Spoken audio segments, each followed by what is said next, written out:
রাখবেন সংগ্রাম পরিষদের কেন্দ্রীয় পরিচালনা পরিষদের অন্যতম নেতা এস.এম. কাদির।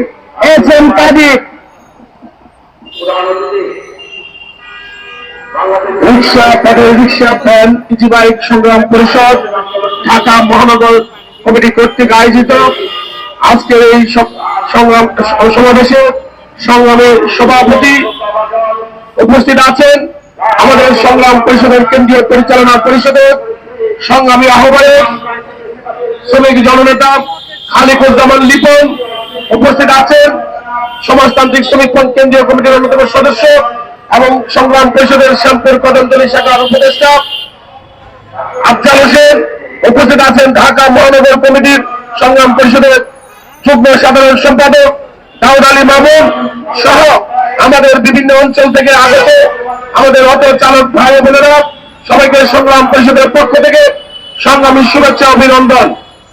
সংগ্রামী সাথী বন্ধুগণ, আমরা কোন দাবিতে আজকে আমরা এই প্রেস ক্লাবে দাঁড়িয়েছি আমাদের ব্যানারের মধ্যে আমরা সেটা সুস্পষ্টভাবে এই লেখা লিখে দিয়েছি।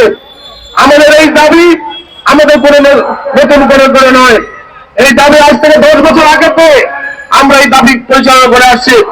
সংগ্রামী সাথী বন্ধুগণ, আপনারা জানেন গত 5ই আগস্ট ছাত্র শ্রমিক জনতার গণঅভ্যুত্থানে আজকে যেখানে যারা নিহত হয়েছে প্রায় 2000 লোক সেখানে নিহত হয়েছে।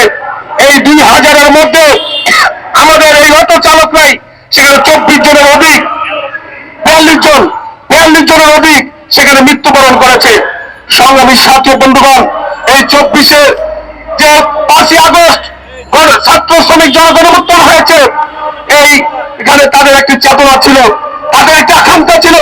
গত 17 বছর আমরা দেখেছি ওই স্বৈরাচার শেখ হাসিনা আজকে বাংলাদেশকে কিভাবে লুটপাট করেছে, আমাদের এই অটো চালকদের উপরে কিভাবে জুলুম নির্যাতন করেছে। সংগ্রামী বন্ধুগণ, আমরা সংগ্রাম পরিষদের পক্ষ থেকে জেল জুলুমকে আমরা ওই স্বৈরাচার ফ্যাসিস্ট শেখ হাসিনার বিরুদ্ধে লড়েছি এবং আমরা বলেছি আমাদের লাইসেন্স দিতে হবে এবং আন্দোলনের এক পর্যায়ে ওই ফ্যাসিস্ট শেখ হাসিনা বাধ্য হয়েছিল সেখানে একটি নীতিমালা করার জন্য একটি খসড়া নীতিমালা তারা প্রণয়ন করেছিল। সংগ্রামী বন্ধুগণ, তারপর গত 5ই আগস্ট আজকে সেখানে শেখ হাসিনা বাংলাদেশ থেকে পালিয়েছে। সংগ্রামী বন্ধুগণ, আমাদের স্বপ্ন ছিল যে দেশ শেখ হাসিনা পালিয়েছে, হয়তো এখন যারা ক্ষমতায় আসবে আমাদের সেই অসম্পূর্ণ দাবি তারা বাস্তবায়ন করবে। কিন্তু আপনার অত্যন্ত দুঃখের সাথে বলতে হয় আজকে বর্তমান উপদেষ্টারা যারা আজকে সংস্কারের নামে সর্বপ্রথম আমাদের অটো চালকের উপরে সেই স্ট্যাম্প রোলার চালিয়েছে।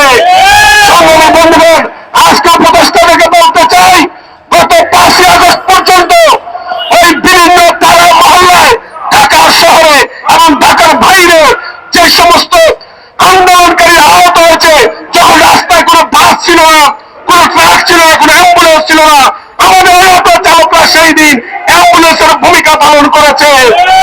সংগ্রামী বন্ধুগণ, আজকে অটো চালকরা জীবনে রক্ত দিয়েছে, সেখানে 42 জন শ্রমিক অটো চালক জীবন দিয়েছে এবং শতাধিক অটো চালক এখন আহত রয়েছে বিভিন্ন হাসপাতালে।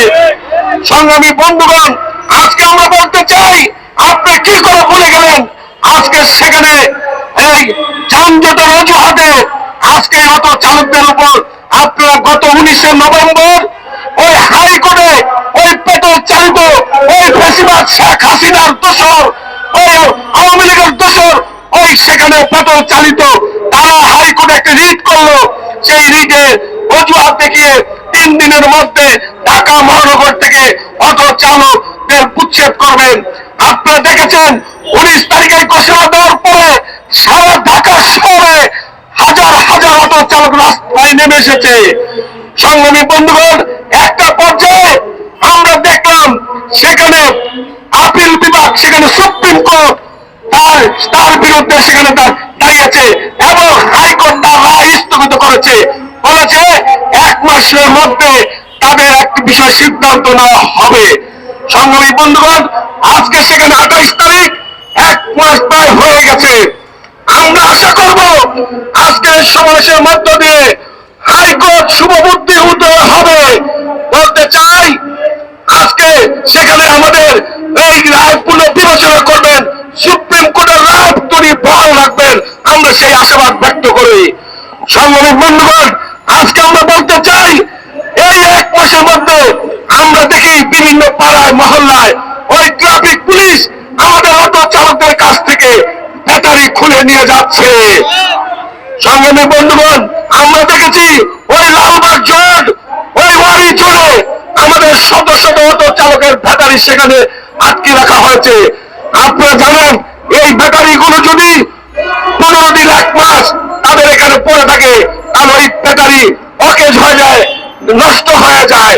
আজকে একটা ব্যাটারি কিনতে সেখানে 30 থেকে 35 হাজার টাকা লাগে। আজকে তারা ব্যাটারি খুলে রেখে যাচ্ছে। আজকে আপনারা জানেন, এই অটো চালকরা বিভিন্ন জায়গায় মানে ঋণ নিয়ে সেখানে এই অটো কিনেছে, আজকে সেই ব্যাটারি খুলে দেওয়া হচ্ছে। আজকে আমরা ট্রাফিক পুলিশ বিভাগকে বলবো, আপনারা 1 মাসের আগে তো ব্যাটারি খুলতে পারেন না, কেন আমাদের অটো চালকের ব্যাটারি খুলে দিয়ে যাচ্ছেন? যে সমস্ত ব্যাটারি ইতিমধ্যে লালবাগ জোট, ওয়ারি জোট সহ ঢাকা মহানগরীতে মিরপুরে যেখানে অটো চালকদের ব্যাটারি খুলে রাখা হয়েছে, সেই ব্যাটারি ফেরত দিতে হবে।